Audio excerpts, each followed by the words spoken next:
Okay, here it is, the 2.0 tech shotgun build. Now, the whole point of this build for me when I originally created it was to be the exact opposite of my gunslinger build, which is meant to be stealthy.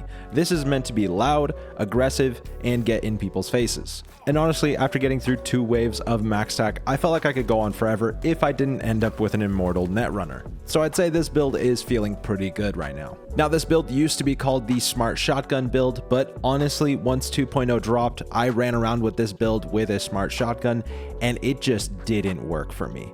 The smart shotguns lost a lot of their power and felt really underwhelming in my opinion. Even the iconic you get for finishing the game out of Smasher's stash just really didn't do it for me. The reload speed of this weapon got dropped so far, and it only gave me 1 volley, so it just didn't feel like it could do what it used to be able to do. It's still not a bad weapon, but it's just not what I want to be running with a majority of the time. So going back to the original idea of what this build was meant to be, and because they added a new iconic tech shotgun, I figured let's lean into the tech shotgun build and see what we can do.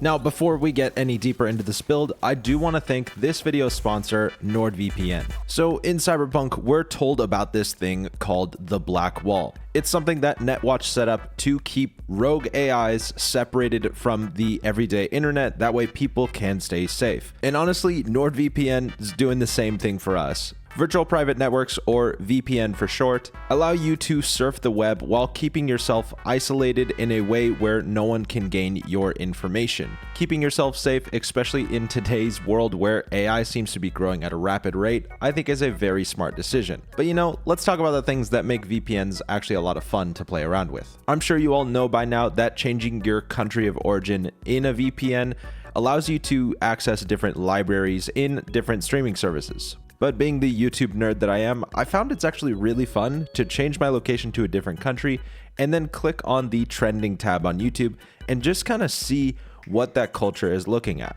I can log into countries like South Korea and see that there's an insane amount of music videos as well as Mr. Beast. Or maybe tune into Germany and see, yep, Mr. Beast is still at the top here. If you're like me and you spend a large majority of your time on the net, getting something like a VPN to just add extra precautions and safety measures to where you just don't need to think about it anymore is such a valuable tool.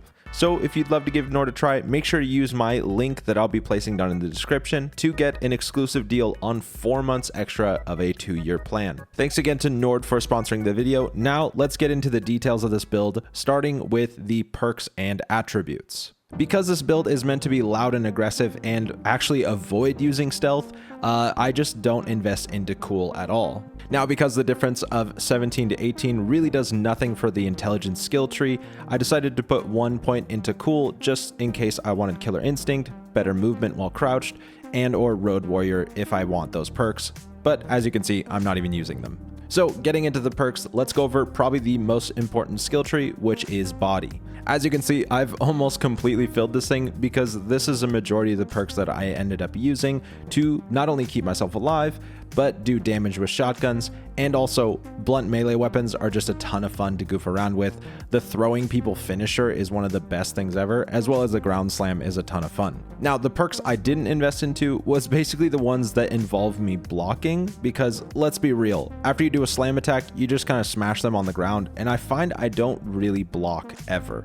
I definitely feel the Quake ability is an absolute must if you're going to be using melee weapons. The ability to just slam the ground, knock people on the ground so you can finish them off is so helpful. Also, finishers are a ton of fun, especially being able to pick someone up and it's just a guaranteed instant kill is really nice. With the body build, Adrenaline Rush is an absolute must in my opinion, and getting the 10% damage buff with Juggernaut is really helpful. And then Bloodlust giving the combo of Dismemberment with the Adrenaline buff, it just kind of all combos together in a really nice way. Moving out of body, we're going to get into reflexes, and this time I decided to focus more on movement with this build because I want to close the gap as fast as possible. Being able to dash and get in someone's face is so valuable. Also because I'm kind of addicted to air dashing, so I kind of had to. Now, because I'm mostly using double barrel style shotguns, I will highly recommend filling out this entire bottom row so that way you can reload while you're doing all your dashing and running, whatever you're doing. That way you never interrupt your reload, which can be very annoying. Honestly, pretty straightforward, just all the perks that really help with dashing and reloading while I'm dashing.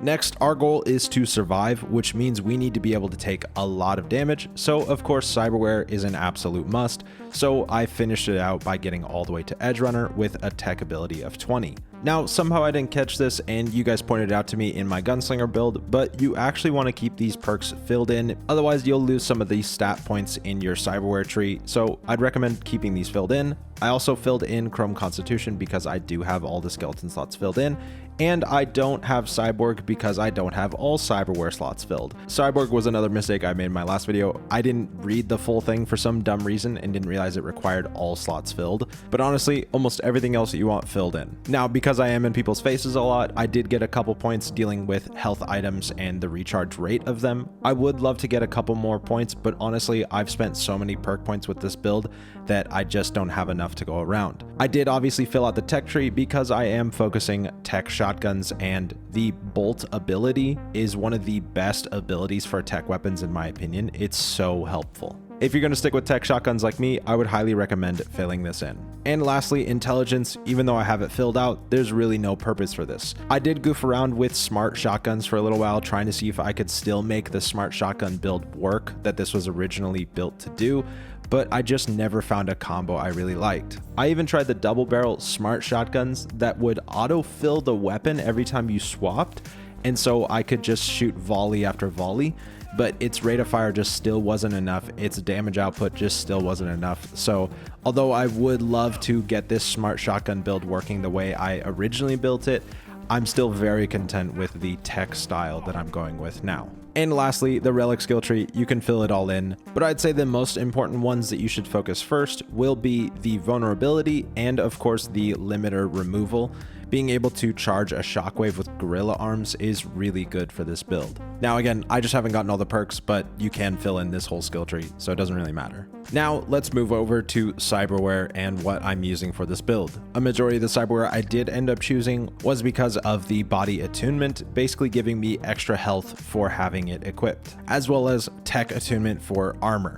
For the sub perks, I was mostly looking for anything that gave me melee damage and or health, armor, damage resistance, anything to help just keep me alive and do a lot of damage. For the frontal cortex, I put nothing there because nothing really fit this build or added what I needed, and I honestly hit my limit pretty quick with these couple iconics that I ended up using. But considering what I'm using and the fact that I'm at 1350 armor, I'm pretty content with where I'm at right now. For the operating system, I wanted my three main builds to use all three different operating system types, and so this one I wanted to focus on using the Berserk. I would highly recommend getting this iconic Militech Berserk because it gives you complete invulnerability while it's active, as well as 0 stamina cost.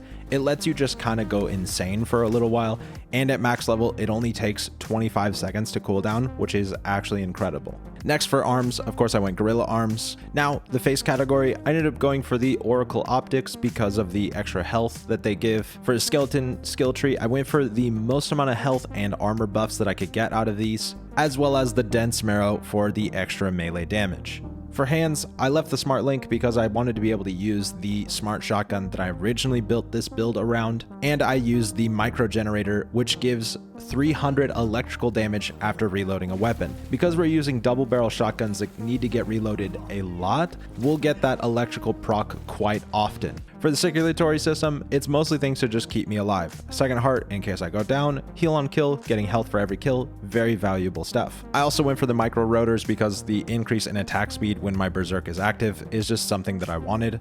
Legs, obviously, I love double jump, so that's what I went for. And lastly, for the integument.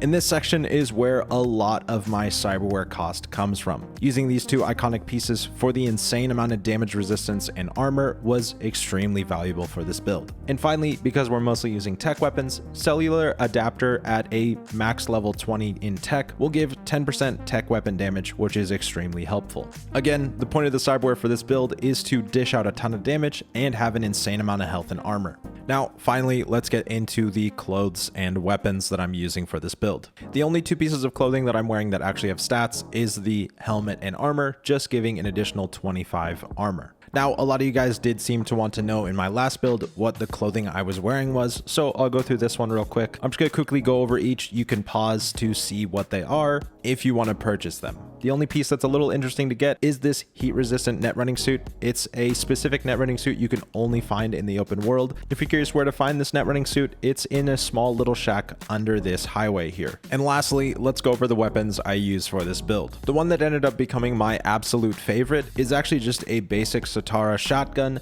that has the iconic new wall puncher mod that you get for playing Phantom Liberty. It's a specific mod that requires the Chimera core to craft, but of course you only have one Chimera core, so choosing what weapon is going to be using this Chimera core took me quite a while, but I ended up with the tech shotgun, and honestly the 200% capacity without increasing the charge time is a very good ability. For the other perk, I did go for the one that increases dismemberment chance as well as the additional 25% torso on a dismemberment, but I was caught between this one and the 50% chance for an EMP blast. Now, some of you guys might be wondering why I'm not using order. And to be real, it's because of the reload. Every time you shoot order, it shoots both shells at the same time, but it does more damage. So there's kind of that trade-off. Order does almost one-shot any enemy in the game, and I would honestly very much recommend it. It was a lot of fun. I used it for a majority of my playthrough of Phantom Liberty with this build, but I just found the speed at which I could take down enemies with a 5++ just base Satara with these mods ended up being a little bit better. With the charge time being a third of the time and you get 2 shots per reload, the DPS of this gun just ended up being a lot better. However, finding a 5++ with 2 open mod slots can take some time, so running with order until then is definitely not a bad choice. Again, this build is mostly made around tech shotguns, so these are pretty much your only choices when it comes to that description. However, there are a lot of good shotguns in this game, and one that I would highly recommend is the Deserter. It fires explosive rounds that burn enemies, but it also sets you on fire, which is kind of funny. This thing packs quite the punch and does an insane amount of damage at almost 750 at the max 5++ tier. Those are honestly the main shotguns I would highly recommend. If you want a good secondary that's just fun to run around with, I would say the 2 full auto shotgun iconics are very good options. And lastly, I want to talk about melee weapons, because obviously when you're using a Berserk, you want to use melee weapons. The Gorilla Arms honestly do probably enough that you don't need a melee weapon, but let's be real, the finishers from some of these melee weapons are just a ton of fun. My personal favorite melee weapon of choice right now is the gold-plated baseball bat, purely because the sound it makes. It's just satisfying, you know? Another melee weapon I'd recommend is Cottonmouth Fingers Cane. And although I don't have it for this build, Sir John is honestly an incredible melee weapon, which is ridiculous to even say. And lastly, I do use grenades for this build, so I just stick with the basic frag grenade. And I prefer the bounce back because I like the healing over time, where I don't really have to think about healing for 10 seconds. It's just really helpful. Anyways, that's about it for my tech shotgun build. Let me know what you think of this build down in the comments below. I'd love to chat with you guys, maybe see if anybody is going to be trying this out and building it for themselves. I am currently working on my final build, which is a net runner, but considering there is a new net driver that basically requires me to beat the game in order to try it out, I have to also beat Phantom Liberty with that one before I can make it, so it's probably going to be a while. That's about it. Thanks again for watching, and I'll catch you guys in the next one.